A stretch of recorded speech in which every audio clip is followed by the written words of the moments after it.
Okay, Clancy of the Overflow, for those of you who haven't heard it or just know a little bit about it, very iconic Australian poem by A.B. Patterson, just around the theme of somebody living in the city and longing to go back and experience life in the country as his friend lives it.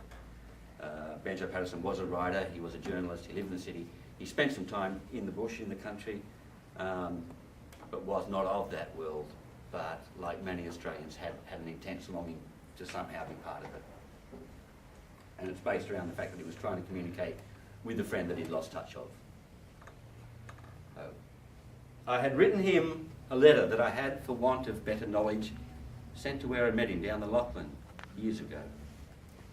He was a shearer when I knew him, so I sent the letter to him just on spec, addressed as follows: Clancy of the Overflow. And an answer came directed in a writing unexpected, and the same I think was written by a thumbnail dipped in tar. Was his shearing mate who wrote it, and verbatim I will quote it: Clancy's gone to Queensland droving, and we don't know where he are. In my wild erratic fancy, visions come to me of Clancy, gone droving down the Cooper, where the western drovers go. And as the stock are slowly stringing, Clancy rides behind them singing, for the drover's life has pleasures that the townsfolk never know. And the bush has friends to greet him, and their kindly voices meet him in the murmur of the breezes and the river on its bars. And he sees the vision splendid of the sunlit plains extended, and at night the wondrous glory of the everlasting stars. But I'm sitting in my dingy little office where a stingy ray of sunlight struggles feebly down between the buildings tall, and the fetid air and gritty of the dusty, dirty city, through my open window floating, spreads its foulness over all.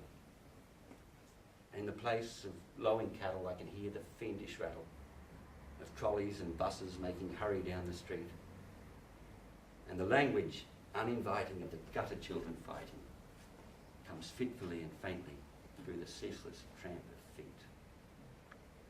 And the hurrying people daunt me, and their pallid faces haunt me as they shoulder one another in their rush and nervous haste. Their shifty eyes so greedy, and their stunted forms so weedy, like we townsfolk have no time to grow. We have no time to waste. And I somehow rather fancy that I'd like to change with Clancy. I'd like to take my turn droving, where the seasons come and go, while he faced the round eternal of cash book and journal, but I doubt he'd suit the office.